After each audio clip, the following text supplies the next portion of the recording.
about to do a DXA scan, and I first wanted to make sure that I can show you the differences between different scales. So we actually have 3 scales laid out here, and we're going to show you that the scale is not always reliable, just based off of the fact that we have different scales, so we'll show you the difference there, and then I'm going to do the DXA scan, which is one of the most accurate ways of measuring your body composition. So watch this.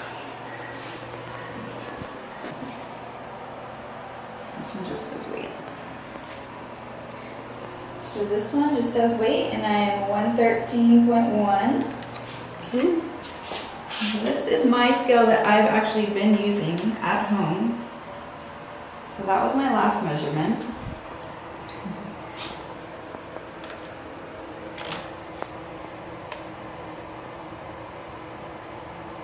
So this says I am 114 and 23.8% body fat.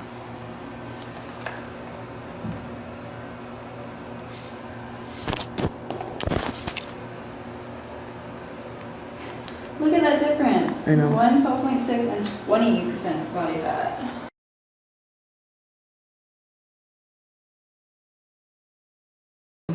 So guys, this is what we're doing today at DXA, but they do all these other things, RMR, VO2, there's consultations on nutrition. All right, go ahead and lie down on your mat right here. Then try to line yourself up there, that middle. Ready? And you're too high. You're down a little bit lower. Right there. And then hands to your side, hands stiff like knives. On your side. Perfect. And then move your hips a little towards the right. Okay, close your eyes. Scan's going to take only about 7 minutes, and I'll let you know when you can open up your eyes and when you can relax your arms and your legs. You can breathe normally during the scan, just don't move. And do you have any questions before we get started?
Now she's gonna go over her results.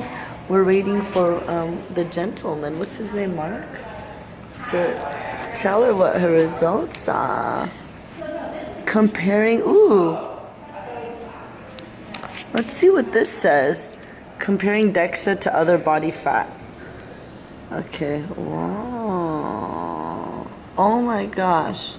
Okay, so the same girl got testing with the different scans, and in a hydro dunk tank they think she's 19.8, but she really is 27% body fat. See that? Oh my gosh. She did a scan today? Yeah, she's 5% body fat. Super lean. Super Okay. My name's Daniel. Hi, Daniel. How are you lean. doing? Daniel. We're vlogging this. Nice to meet you guys. Okay, so have you ever done any sort of body composition testing before, like any other methods? A scale. Okay. Regular scale at home. So the DXA is the most accurate way to measure your body composition because it's the only method that actually maps out your entire body, head to toe, gets every square inch of you. That's what makes it so accurate. It also reads a little higher for body fat percentage than other methods because it is getting everything. It's getting your brain tissue, which is mostly fat. It's even the fat in between every muscle fiber, all that kind of stuff. So that's why we have different numbers we use for comparison to other women, and even different ranges for things like athletic athlete, average, overweight, that kind of stuff. So, summary up top, body fat percentage, total weight, fat tissue in pounds, lean tissue in pounds, that's your muscle, organ, and fluid, and then bone mineral content is just the weight of your bones. The chart here, like I said, you can use your age and body fat percentage to see how you compare to other women. The population we use for this is people that are scanned with body spec. It's a good sample size, but it does skew leaner than the average population. That's your body right there. White, of course, is bone, green is lean tissue, red is fat tissue. The regional assessment breaks your body into 5 regions, so you can see the distribution of all the tissues. Trunk is going to be everything from the skull, and including the pelvic area. Android and gynoid. Bottom of the rib cage to the top of the pelvis for android.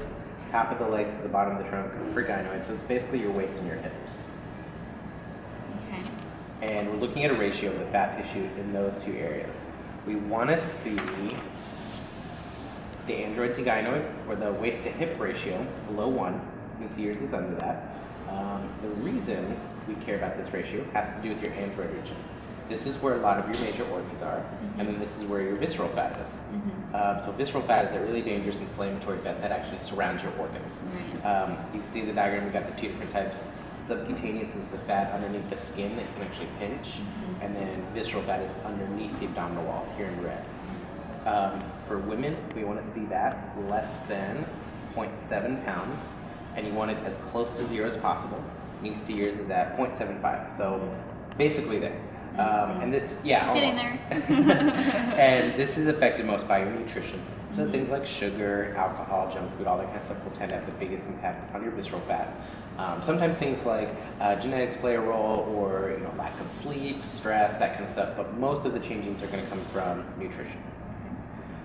Resting metabolic rate here is an estimation of how many calories your body burns at complete rest over 24 hours.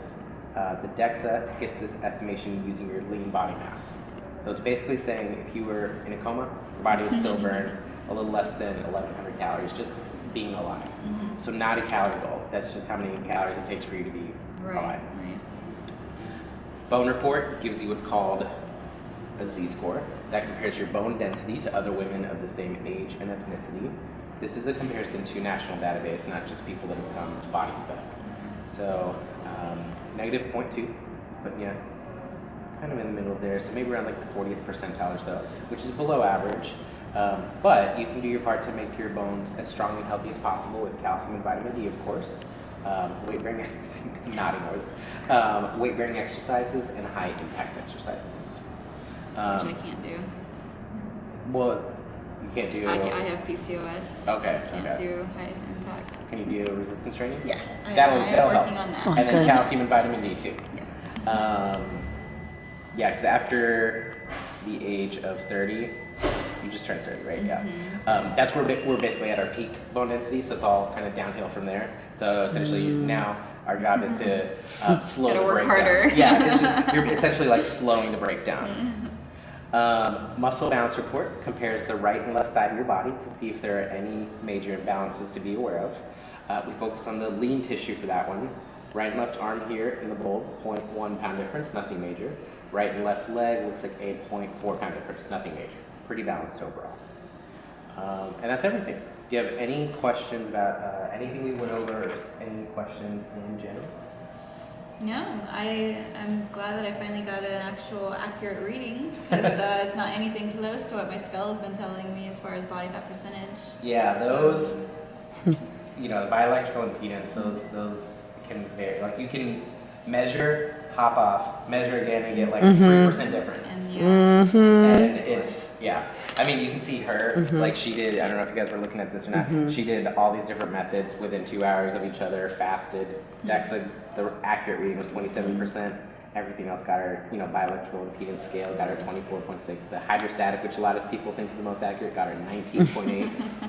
So now you've got, like you said, an accurate reading, so you'll really be able to see specifically how your body's changing. It's always going to be accurate within a percent, so you're going to be able to see all the changes that you're doing to your body.